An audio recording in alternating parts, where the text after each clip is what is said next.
Hi, I'm Andrew, and in this video we are going to be talking about dye sublimating mugs, some tips that I've learned that I want to share with you of how to get the best results so you don't spend a lot of money, and just some things to be aware of. Now there's two methods that you can use. You can use a specific press that has been designed for sublimating mugs, which I have right here and I have tried, and you can use something like an air fryer or even a convection oven with these silicone wraps. And these silicone wraps are the method that I prefer. I will tell you, with both, what matters the most is time and temperature. A lot of people say 400 degrees for 12 to 13 minutes. That has not been my experience with the air fryer. It should be lower and it should be for less time.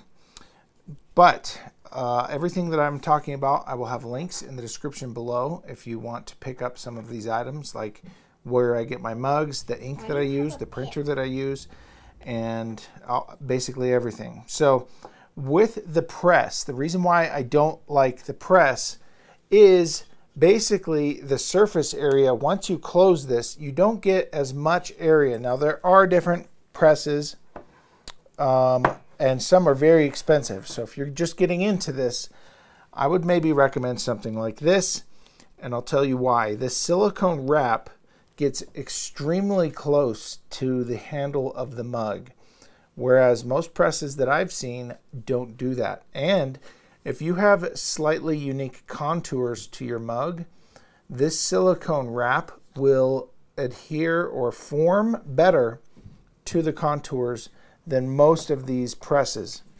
So if you've tried sublimating and you can't figure it out, you're getting blurry images, or it's very yellow, or it's in focus in some spots and very faded and blurry in other spots, again, it comes down to time and temperature. So I've been using the Instant Pot brand air fryer, which is, I think it's called the Vortex. I'll put the link in the description below. But I've been putting it in for 390 degrees, not 400, and I've been doing it for 8 minutes at a time on the air fry setting using these silicone wraps. And you can do multiple mugs at a time, unlike the manual press here. You can do multiple mugs at a time doing it this way, and I have received perfect results every time once I figured it out. I went through quite a few mugs, as you can see.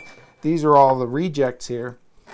But the reason why I like this method is when you have your paper, the dye sublimation paper that you put on, and you cut it out to the size that you want. I don't use tape. I don't use this heat transfer tape. I just place the paper on, and then I place the mug on. I don't use any kind of extra substrate between the paper and the silicone wrap. It just does it without any problems.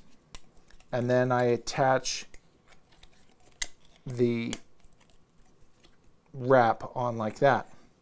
What I like about it is it allows me to have applied pressure across the entire surface of the mug from top to bottom, so I can print a bleed and literally print to the furthest edge that you possibly can on the mug. You don't really get this wrapping effect on this as easily, or you don't get it as close to the handle as you can get it with these wraps. You can get it pretty close, but again, it seems, and this could be just this model. This is the lower end model. And like I've said, if you followed this channel, you know I do a lot of printing videos and tech videos. I'm just getting into the sublimation videos, so this is my experience just getting going, but I've received perfect results. So with the mugs, using what I'm telling you, 390 degrees, using the silicone wrap and the air fryer for 8 minutes with multiple mugs. So then I just pop it off, let it cool, and I use some UV gloves. They're made for high heat, and then I get perfect results. Now, as far as printing goes, I'll put this is the paper that I use, this is the printer that I use, and this is the ink that I use. And when you are printing, you want to make sure that your printer is not set to Wi-Fi. You want it directly connected to your printer. You can get lines on your print just by having it connected to Wi-Fi. Any slight delay can cause artifacts in the printing process. So you want it directly connected. And then when you have your print options selected, you want to select the highest setting. So in my case, I think it's fine or ultra fine print. You don't want draft, you don't want normal. Go higher up. It takes longer, but it will give you the results that you want. I will be doing more tests and more videos of tests of different products, different mugs, different brands. But like I said, I'll put links to everything that I'm using in the description below. But let me know if you have any questions or comments. If you want to see me try something, let me know, and I will do videos answering those questions. And I will be doing a mouse pad sublimation video next or soon. I might do some other videos in between.